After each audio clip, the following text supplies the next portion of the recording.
Welcome, everybody. Today's GMB Live will feature a really fun talk talking about microbiology labs that blend virtual and hands-on components to promote student success. And this was piloted during the COVID-19 pandemic. And so, but I think that I really like this paper because it has a lot of lessons that we learned during the COVID-19 pandemic that are continuing to be useful to today's educators. The author joining us today is Marcus Garcia-Ojeda, and I'm not sure if I said it correctly, but do correct me. He's at the University of California, Merced, and we do welcome him. He's published this research article recently in GMB. I'll post the link for this article in a moment. During today's webinar, you will be unable to speak if you're our audience member. However, we do want to hear your questions and comments. So do use the Q&A box in the lower Zoom toolbar, and that's how you're going to ask your questions today. Our speaker will talk for about 20 to 25 minutes, giving us an overview of the research article. And after that, we'll have a lively Q&A, and we'll take lots and lots of questions. Thank you so much for joining us today, and I'll turn it over to our speaker. Thank you, Rachel, for that kind introduction. My name is Marcos Garcia-Ojeda. I am faculty at the University of California, Merced, where I teach microbiology and cell biology. And I am super excited to be here with you to share the work that a grad student, a TA of the class, Candace Guzman Cole, and I did to try to meet the challenges of the COVID-19 pandemic. So the work that we did and led us to the publication of the paper titled An Upper Division Remote Microbiology Laboratory that blends virtual and hands-on components to promote student success during the COVID-19 pandemic. And it was published in 2022 Special Themes issue. So what we are going to do today is I have a little outline here for you. I'm going to discuss with you some of the ways that we tackle the challenges of the COVID-19 pandemic to teach a hands-on lab. And then we are going, at the end of that, I would like to have some considerations about how to tackle some of the challenges that students may face when doing a lab at home, such as safety, cost, and accessibility. And then we will have time for questions. So all of us are extremely familiar with the challenge posed by the COVID-19 pandemic lockdown that forced us to take our classes from an in-person mode to an online format. The challenge comes for a microbiology lab that those kinds of labs involve a lot of hands-on techniques that are challenging to master and require a lot of repetition. For example, in here I have Candace Cole. She is in the lab pouring some plates using aseptic techniques in a laminar flow hood, and issues about handling microbes with aseptic techniques that are going to maintain the safety of the user as well as the integrity of the cultures. So how do we teach those hands-on techniques in an online microbiology lab?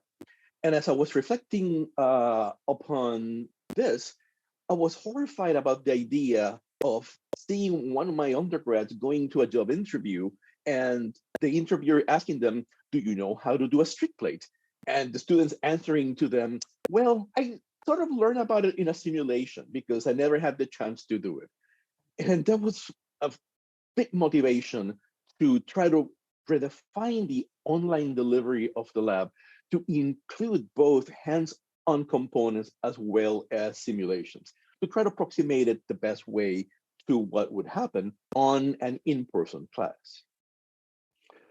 So to tackle this we use backward design to design the microbiology lab, thinking about the challenges of remote instruction. And as you're aware, backward designs thinks about what will be the goal, what are the learning outcomes that you want to tackle, determining acceptable evidence that you will use to measure the mastery, and then plan the learning experiences. So the goal that we had was to design a lab that allowed the students to experience the microbiology lab remotely, but that provided also hands-on experiences that could be compatible or equivalent to the ones that you will have in an in-person class. So after we thought about it, we came to three primary goals, learning outcomes, for the class. Number one, to allow the students to utilize microbial lab techniques to isolate and characterize microorganisms in real time. The second one, to exercise protocols that ensure safety in the lab, thinking that now they are not within the safeguards of the classroom, but they are now at home where they have family, pets, and friends who may be coming, and they could then potentially expose themselves as well as their loved ones. And last, to gain the experience to perform close to a research little project, but then maintain a lab notebook that was going to continue using good laboratory practices. So based on those outcomes, we then decided to, of course, continue having quizzes that are really easy to do remotely, but we then provided the students with some utensils that they could use to practice these techniques at home. And the primary ones that we chose was going to be strict plating technique, as well as some microbial microscope interactions. And I'm going to show you exactly how we did that in a moment. But we assess that? We're going to be using exams questions, especially to assess laboratory safety. We have homework that the students are going to do, and a capstone project that it's used in many microbiology labs is the identification of an unknown.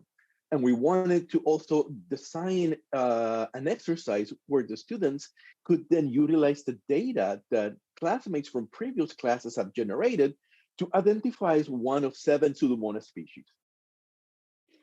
So then, what would be the lab experiences that they could do? We provided them equipment to isolate and characterize microbes from kombucha, which is a safe, relatively safe laboratory food source that students often consume.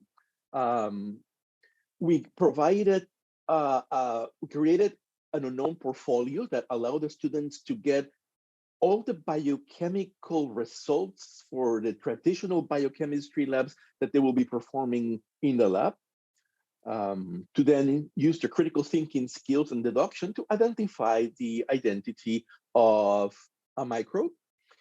And we use simulations as well as the environmental health and safety class that it is provided to any person that, as Yusimar said, that could be working in a lab, to give them the foundations of laboratory safety that we can then test for them in exams. So that's like where we went with the plan.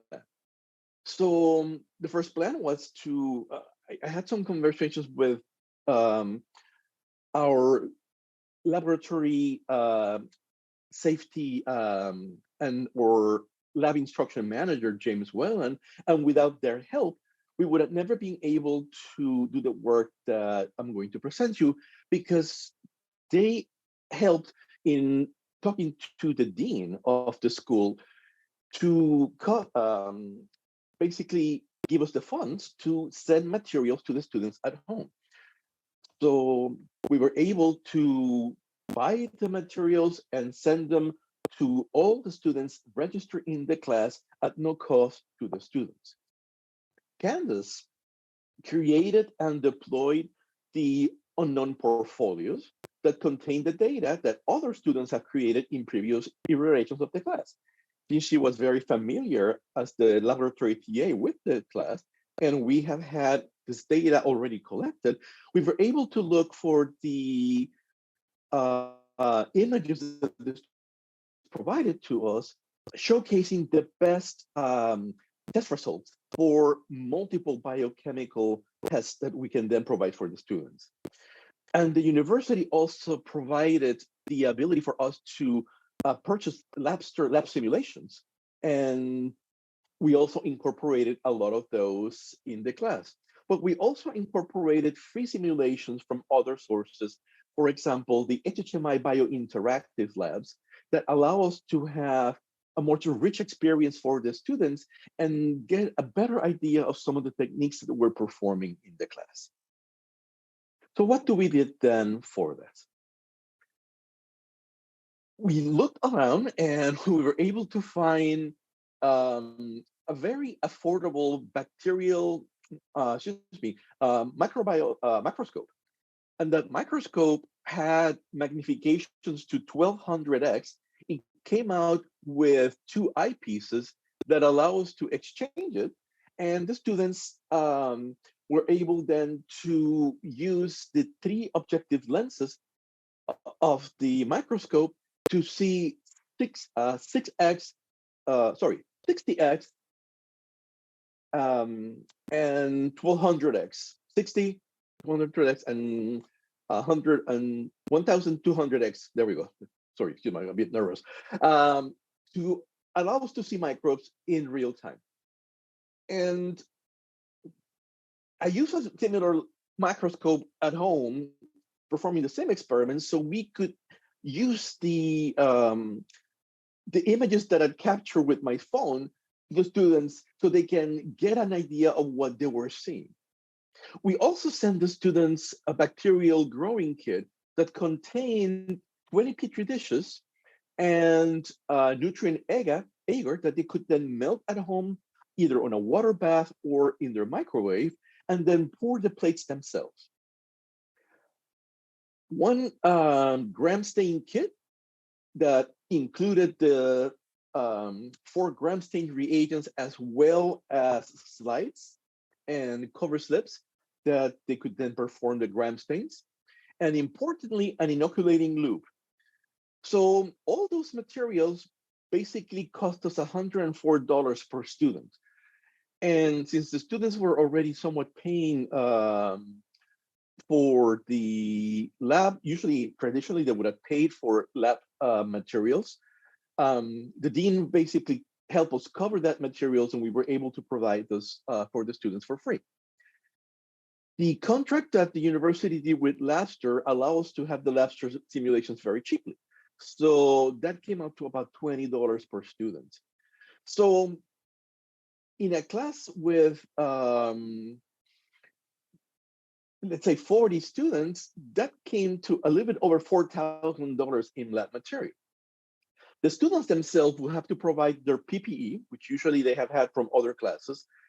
And they, of course, had to provide their own kombucha that they could buy at their local grocery store. So that was something about the materials. From the instruction perspective, I didn't want to perform the experiments from the lab where I could have state-of-the-art equipment and the students did it.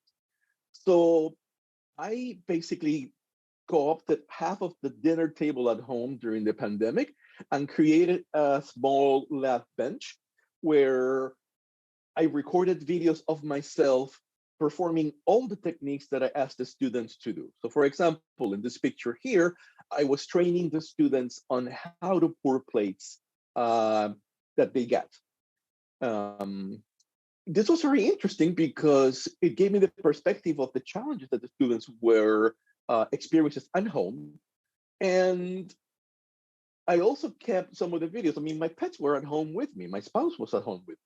So it made it so the students can see the potential biosafety hazards of doing the labs at home when a pet will come by and try to sniff the things that I was having on the table, or a person will pass by on their way to a different room. So that allows the students to see that what would be the issues of performing these manipulations and experiments from home. But we also took advantage of the simulations to give a more rich experience for the students so they could then see how a lot of the techniques that they were doing or they were asked to do, for example, like sequencing, would perform on a simulated lab environment. And to do this together with the students, the class was designed to meet with them twice for 3 hours, just as a lab was designed. And that allowed the time for the teaching assistants to observe what the students were doing and give them time for them to interact with them so they could ask questions and show them their bacterial growth. And that was done twice a week with the time at 40-hour difference so they can allow the cultures to grow. But we also had a lecture time that I led where we will discuss the materials and the labs that will happen on the next week of the class. So the class was deployed very successful twice in 2 semesters during the pandemic, in the fall 2020 and the spring 2021. And since we have this similar learning outcomes and similar assessments, we decided to then compare the data of the class, the course score for the students, and compare that to the classes that we have done in person. So we used data from spring 2019, who was an in-person lab, and fall 2019, who was a second in-person lab, together with the spring 2020, where was the time where the lab transitioned from being in-person to remote when we had to transition close to March 20 due to the COVID pandemic. So that gave us the experience of having some time in person and some time remotely.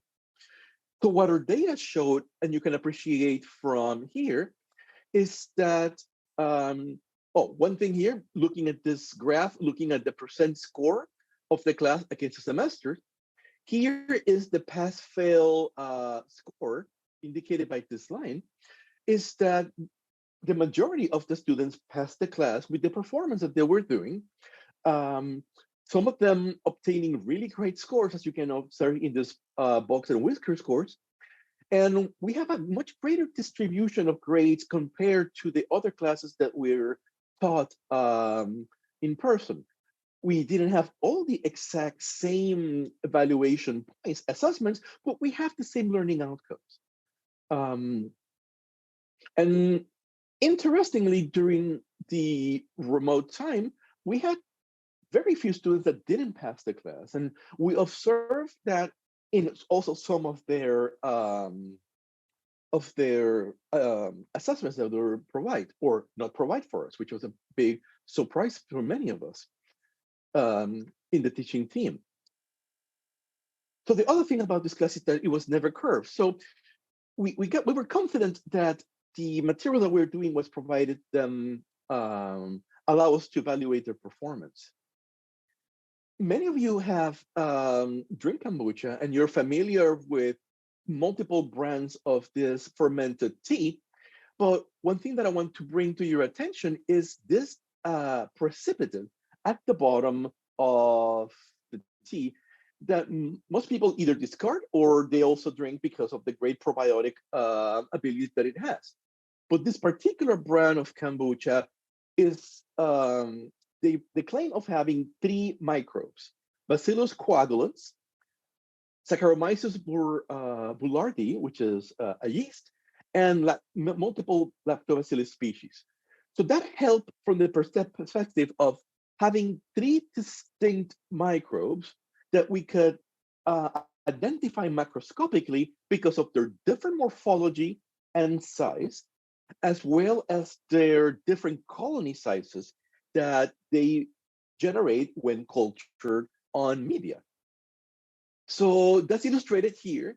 This is one of the images that we have from the kid's microscope at the highest magnification of 1200x. And you can see that the slurry has 3 morphologies that the students can identify. This large cell type here, which is the S. boulardii, the yeast, much very different size.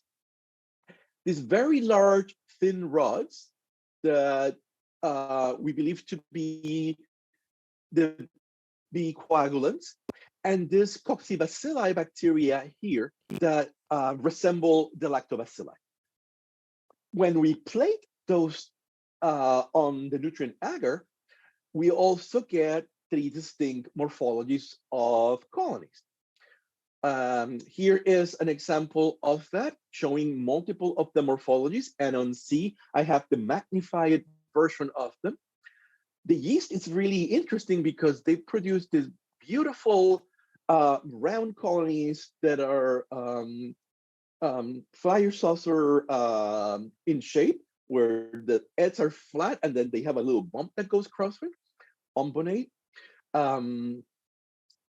The lactobacilli produce smaller, round, very wet-looking colonies, and you can appreciate those over here. But the B coagulants provide us a large, flat, and gooey kind of colony.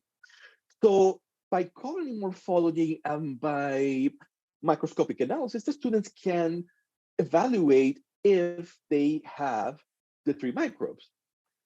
So by that, knowing that we have a mixed community of microbes, we test the students and taught them to perform the streak plate technique, which, as you know, it is a technique that allows to separate microbes in a community and isolate independent colonies. So this particular assignment was designed to first streak plate technique the slurry to isolate independent colonies that they could then streak one second time to isolate pure colonies of all three of the microbes in kombucha.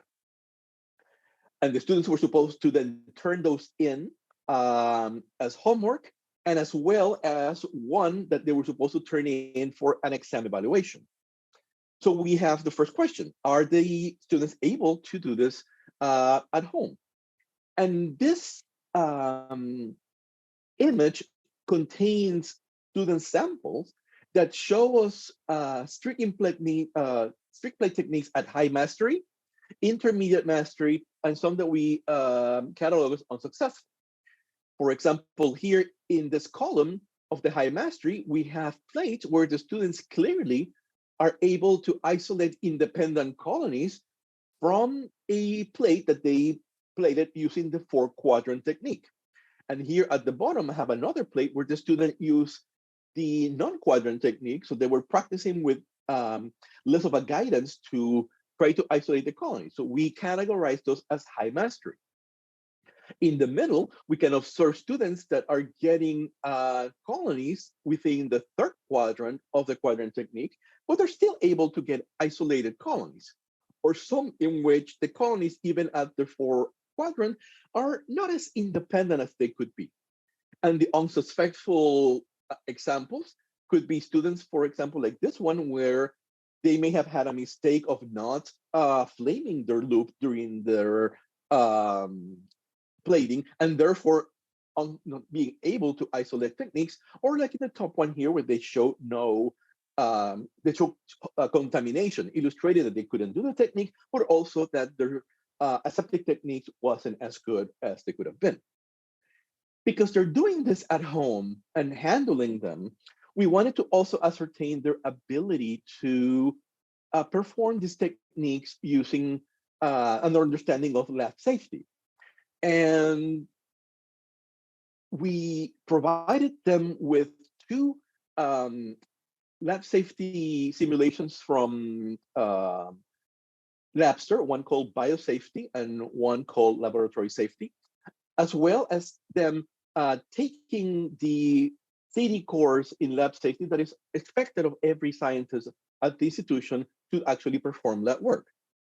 And we created exams questions to ascertain their mastery of them.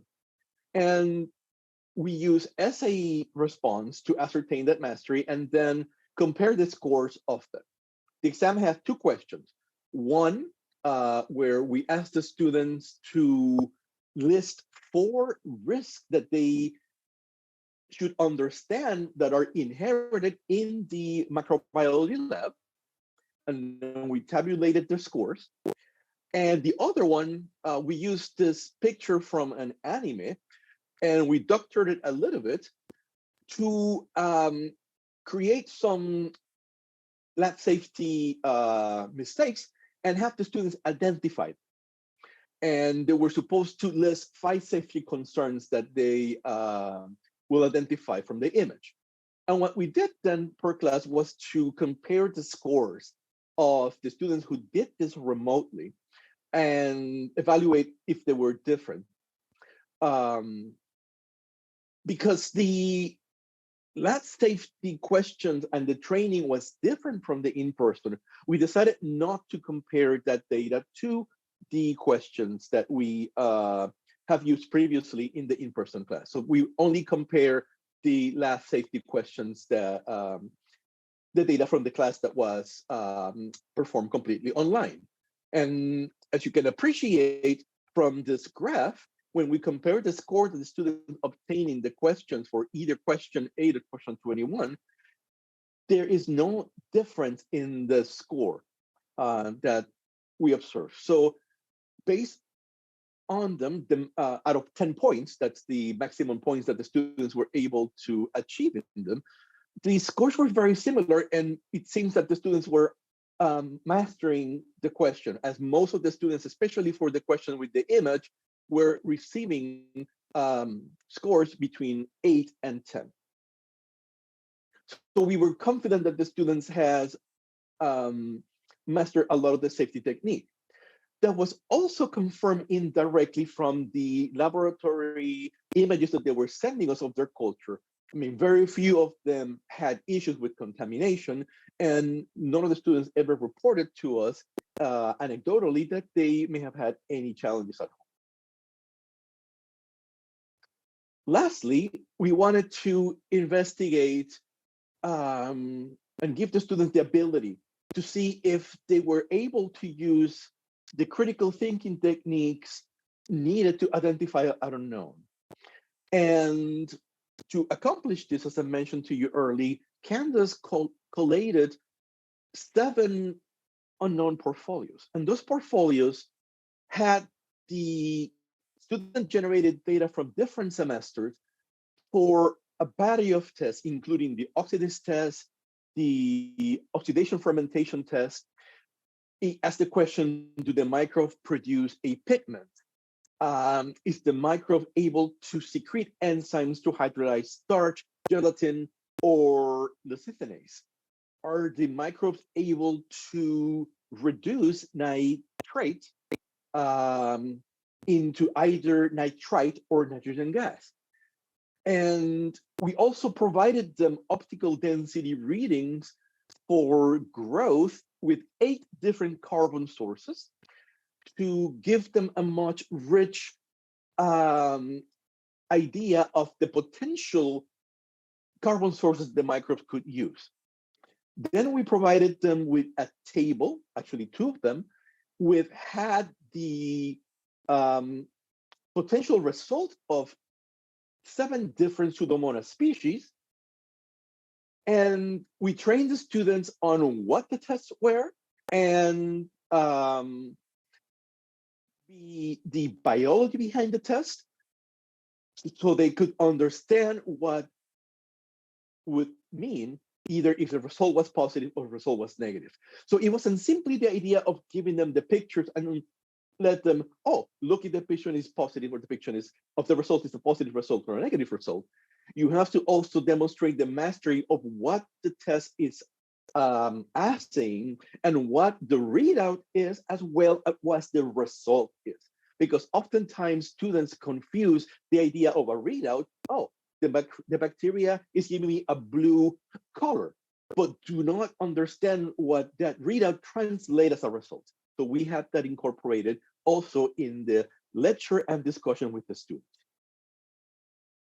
So here, since I was the person mostly grading papers that the students wrote with the idea to publish them, quote unquote, in as nature letters, I collected all the data from all the semesters that I mentioned, and then I quantified the data on the submitted papers, and I evaluated if the unknown was correctly identified, if the unknown was incorrectly identified, and then also asked the question about unsubmitted, because in the years that we have had this assignment, when they do it in lab, we have never had students not submit this assignment. But during the COVID-19 remote pandemic, we were surprised of students that didn't turn in this assignment.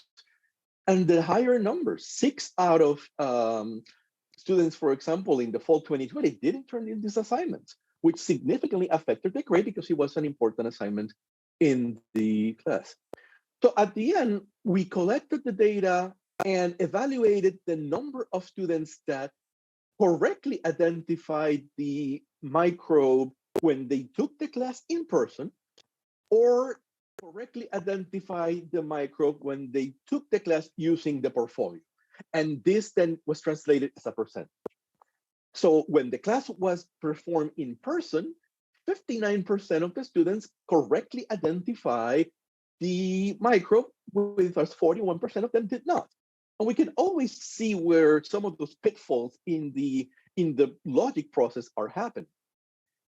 And we were very happy to see that a similar number of 61% of them were able to correctly identify their microbes, as opposed to 39% of them, giving us the idea that the portfolio and the exercise provided the student with the critical thinking skills to effectively think through the process of logic to correctly name and identify their unknowns. So that was making us very happy. So that concludes the part of the data that I want to show you. And quickly, I would like to take over and talk to you about some challenges and solutions, in particularly cost, safety, and the reagents. So let's start with the simulations, because we identified that, not everybody could have the funds to pay for simulations, for example, from a company like Napster. But I want to encourage people to think that there's also a lot of free simulations out there from institutions like the HHMI with Biointeractive, or the Cell Collective, that could be used to achieve very similar results. Reagents are another issue, especially, for example, sending them reagents like the plates. And we actually have one class create their own agar plates at home, where we provided them a recipe from an online science group called the Science Guys, where they could create agar and use agar as a solidifying media and create a very basic meat broth media that then they can use at home. And you can use any kind of disposable plastic containers, and then in that way they can test also the aseptic technique and other ways. So that could also significantly reduce the cost to the institution, not to the students, because they will have to buy this as materials from her. But buying agar and using liquid broth from home is a lot more cheaper and affordable, for example. One thing that I want to also mention is that you may not need to send all the kits that we did. For example, the gram stain. The picture that we use, even at the 1200X, has chromatic aberrations because of the quality of the microscopes. And those made it challenging for the students to determine the result of the gram stain, because they were not able to see and distinguish well between the purples and the pinks, because the chromatic aberration gives them blue and pinkish reddish colors as the light is being separated. So that could be a cost-saving time where you don't send those, for example. And the other one is the potential source of the microbes. Food microbes could be adapted from multiple different sites. You can look for heterolactive or homolactic bacteria from buttermilk or yogurt, or you can use culturally relevant fermented foods. For example, I have a lot of Latino students at my institution, and curtido, which is a Central American pickled vegetable used to eat pupusas from El Salvador, could be an exciting source of microbes. And depending on the student's population, you can ask them to test foods from their own culture. So kimchi, for example, if the students are Korean, or sauerkraut if the students come from Germany or have the German heritage. Lastly, I want to think about the safety. The students are no longer in your control lab environment. Now they are at home where whatever they're doing can potentially impact themselves, their loved ones, and their pets. So there's always potential hazards for them. So train in safety should be a primary issue, but we also have the students sign a home safety agreement, and there's multiple of those available online that outlines the points that you want the students to remember, and by signing them, you're reinforcing the students the importance of them. I do not know if that will be, for example, a legal document in a court of law. I doubt it, but it makes a contract with the students that they will continue to use the lab safety precautions. That helps them think about always using aseptic technique, even when food microbes are relatively safe. But who knows if they or their family members may be immunocompromised, and that could have a potential detrimental effect in a person with a compromised immune system.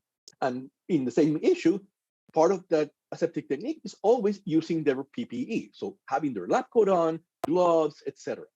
So we didn't do, what I will do next is to, if I were to do a class of this online, is to have the students engage in videos where they can demonstrate to us their techniques, and at that time we'll be ascertaining their use of aseptic technique as well as PPE. So we can give them direct feedback about not only the techniques that they're performing at home, but also reminding that the lab is also important. And last is the idea to avoid culturing microbes that may have potential pathogens, for example, soil. When we were thinking about this, we were thinking of eventually, you know what, they can culture, create their plates and expose them to air, to water, or maybe make a slurry of soil to see what they can get. And that could be a possibility, but the students should not be handling those microbes. I will try to avoid those kind of experiments, but if you still use them, they should be covered with, for example, saran wrap, and the students should never handle those microbes like to look at them under the microscope, for example. They should be used, for example, only to ascertain colonial diversity in a particular microbiome, or colony morphology, so they can see it through the transparent covering, but not hand. And as it was put online, ASM has a biosafety considerations regarding at-home or DIY microbiology kits that has some amazing cues of how this can be done. So with that, I'll conclude with a little conclusion. In our hands, this was really good at giving, we consider that was really good at giving hands-on experience where the students can now say, you know what, I know how to streak plates and I have understanding of aseptic techniques, so they can confidently then work with those in a lab environment. The unknown portfolio seems to have been very effective at teaching the student to the process of critical thinking, identification of unknown bacteria. And it seems to have done that at equal rate as the in-person experience. And with that, I just want to thank my dean, Betsy Dumont, and James Whelan, the instructional lab coordinator, and as well the students. They were fantastic and absolutely imperative into realization of all this work. Thank you. Thank you so much. I'm learning a lot from your talk. Thank you. So Good. hopefully we have time for questions. We have plenty of time for questions and we'll get to it. You can stop sharing, and if we need to go back and take a look at a graph, we can bring it back up. Um, All right. so my first question is, can you confirm, is this, you were working at a BSL-1 level for all of your at-home experiments? That's what we concluded. We looked at characterizing the level of the potential microbes found in kombucha, and all of them were, I forget the name of the document that we use, but it is from this CDC. I can look for that. It's actually, I have the link on the paper for that. And all of them are not considered to be pathogenic at all, and therefore BCL1 level. Mm-hmm. So that gave us confidence that if the students were using kombucha, at least the 3 microbes that were found on them were not characterized as potential pathogens. That's great. And I really like that you shared other examples from other cultures of other fermented foods. What others have you tried besides kombucha that worked really well from maybe another culture outside of North America? Actually, the only ones that we have used besides curtido have been buttermilk and yogurt. So in a sense, the students were trying to keep some level of consistency. So those are the ones that they found more easily accessible. But in a further iteration of the class, I think that would be more fantastic to let the students explore their own cultures by observing the microbes found in some of the fermented foods. That'd be great. An exciting study to look at, especially for this international audience that we have for Jimby. Let's see. So one person asks, were the instructions for the students, what kind of instructions did you give them related to the waste disposal after they were finished with the remote labs? Excellent question. And I should have had a little slide about that. The students were instructed to take their plates and flood them with 10% bleach. I asked them to make a 10% bleach solution from home, leave them for 10 minutes, and then they could dump the bleach in the sink, and then they could dispose of that bleach plate in their trash container at home. Oh, okay. So regular household trash. Yeah. Makes it a lot easier. Yes. And then how was the logistics of getting the equipment, some of the equipment that you gave the students, such as microscope and grand stain supplies, did they have to get returned back to campus after they were finished? And how did that go? Great question. The students were not required to return back the equipment. Part of that was my experience as a kid. My sister got a microscope that she eventually put on a shelf, and I just took that microscope and looked at everything that I could find in my environment. So even if it was for my sister, I'm the one that eventually got the bug of looking at things through the microscope. And the microscope that I had at home, it was exactly like the one that I got here. It was simple. Those days you use a mirror, so I had to put a little lantern. But a lot of our students are first generation students at UC Merced. Over 70% of them are. So they are the first one to go to college. So I figured this could be a cute little present for a sibling that could now get this microscope and play. And who knows if that is going to inspire them to pursue a career in biology or microbiology after that. So they were not required to send it back. Now, there were challenges with the delivery of the equipment because we utilize the information provided by the registrar by addresses, which the students usually put oftentimes in the freshman year. However, during the pandemic, the students may not have been living at home. And we send the packages to their address, which landed at home, let's say in LA, and they were living somewhere in the Central Valley. So now they had to figure out a way to get that package that we sent them from home to them. Wow. I can see that would be a challenge. We now have, yeah, so we now, especially during the pandemic where traveling was really limited. So we have to make sure that we request their students their preferred mailing address as opposed to using the address that was on file at the institution. Mm. And this question is, so you did a research article for JIMBY where you evaluated the student performance for 2 treatment groups, a at-home learning treatment group and an in-class, in-person treatment group. Talk a little bit about whether you needed IRB to do this study. Excellent question.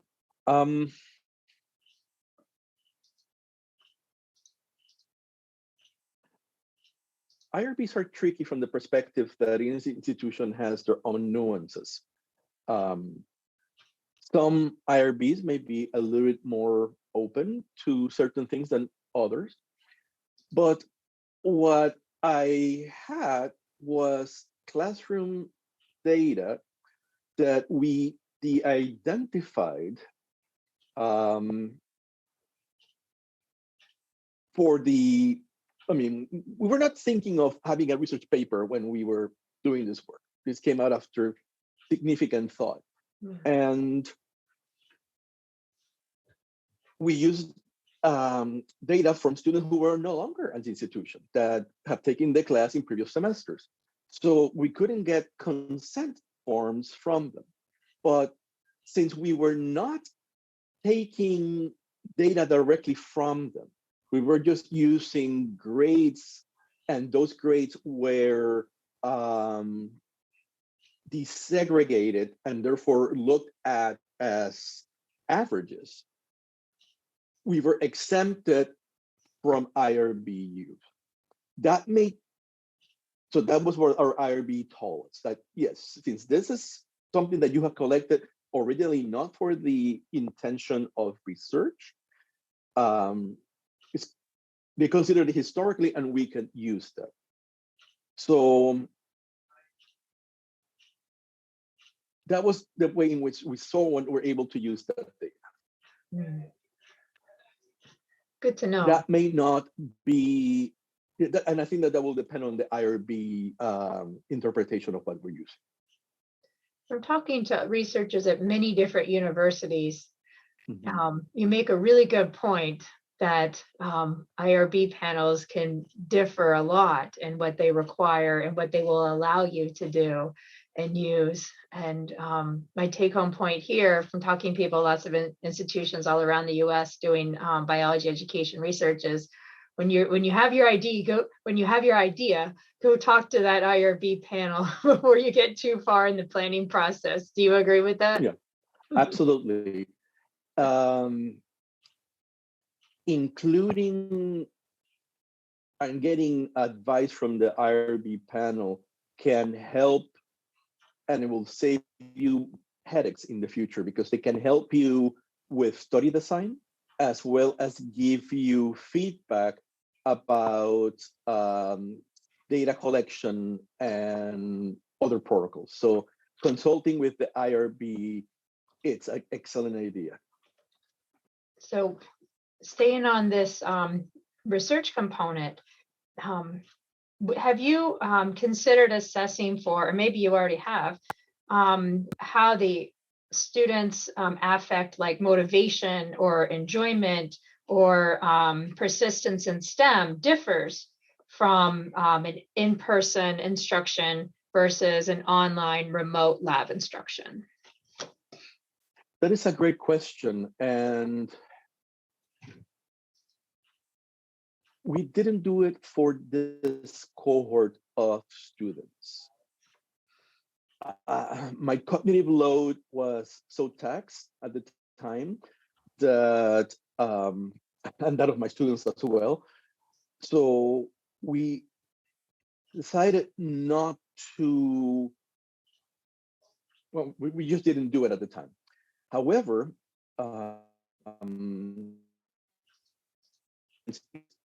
evaluating that with the deployment of a new lab that we have, which is a cure. And we want to check if the students that are similarly, if the students taking the cure, even though it is in person, are they having different affective effects in motivation, scientific identity, resilience, etc., than the students who are taking upper division lab courses, which are not cures. But I did not do that at the time with the remote versus in-person class. But that is an excellent idea to think about.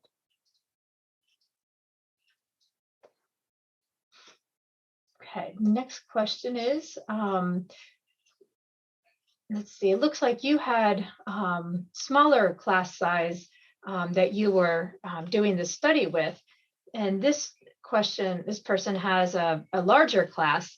What do you think would be the maximum size of class you could consider doing this type of remote course with virtual and hands-on components? What would be the maximum size you would feel comfortable with? Okay. Yeah. When taught remote, the class numbers were between 39 to 41 students. I restricted it to 2 sections, each section with 20. So I had 41 in one class and 39 on the other, something like that. So for a larger class, I believe that it will depend on the structural support that you have.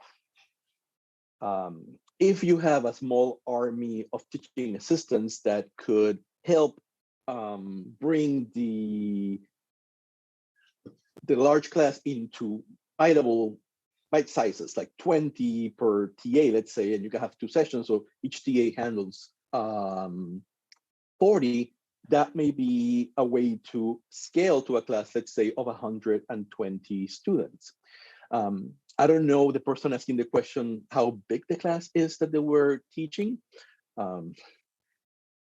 I have seen this kind of, I could see that depending on the support level, the scaling could be relatively easy. If the instructor is the only person handling a 300 level lecture that they want to have a lab component, that is going to make it a lot more challenging without support. It is doable, but the support structure has to be there. And that support structure could be TAs, or it could be learning assistants, undergraduates themselves who have taken the class before, who get served to give peer advice, etc., to the students who are taking the class.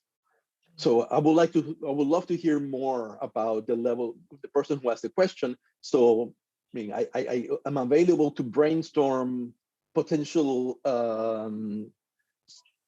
venues that a larger class could be used and with a small lab components, for example. Okay, let's see, we have time. A couple more short questions. The students who failed the course during the pandemic, I think that there were some that didn't complete some assignments, Yes. Fall 2020. Did they fail both the lecture and the lab component? And I guess this question refers to what did the students feel like the lab component was a little bit more difficult and weren't able to complete just the lab, or did they have problems in both? I apologize. I should have stated that this lab has its own little lecture that is based only on the lab. And it is separate from its independent thematic microbiology class.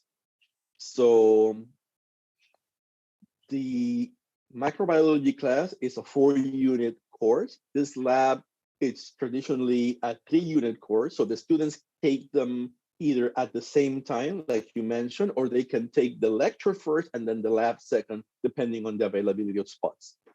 So with that said, in this case, the students who failed the class, they failed the lab.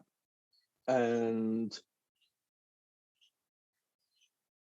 they were failing primarily not because, but by not turning. So when we look at that example of almost 6 students that didn't turn in the report for the identification, that was a high stakes assessment, and not turning it in dropped their performance down significantly. But they were so much consistent in not turning other assessments as well. So there were a lot of missing assessments for those students who failed. Yeah. And our last question, what's your impression on the state of virtual reality lab training offered with headsets like Quest? Have you an experience, and could you recommend it as a substitute? I have not had any experience with these 3D virtual labs. Only use them for video games when I have visited a friend. So yeah. I could not really comment on that per se. I could relatedly, if those simulations are the next step, for example, to the quality and level of like the commercial ones, or some of the free ones like the biointeractive, they may also give the students a sense of the manual mechanics that are involved in a lab. It is very different to try to streak with a mouse. Some simulations will give you, they will put the plate and the student is supposed to be streaking it with a mouse. But I would imagine that if I had a simulation that is 3D and I'm supposed to be holding a plate and holding an inoculating loop, that may give me a better sense of the hand movements that could potentially be involved, especially if the simulation may be taking in consideration the pressure that you put on the virtual agar. If you put it too much and you pierce it, then you need to move back and start over again. So I will not be surprised that that kind of 3D technology will eventually advance to the point that those sensory components may be there that can give someone the idea of what it is to more or less feel streaking. And if you do it with too much strength, you're going to perforate the agar. So if anybody out there with a company thinking about it, I gave you the idea first. You're so right, because that's a really hard technique for a lot of students to get, is to put that loop with the right amount of pressure on the agar without perforating it. So I think you gave a great example of the challenge of it. And from what I've seen, the virtual reality headsets are huge costs, not always the easiest to implement. And so for absolutely resource limited school, they're just not going to be available. Yeah. That is exactly the issue. Right now, the cost is potentially prohibiting. Well, I'll just conclude by thanking you so much for your time and your energy and your effort today.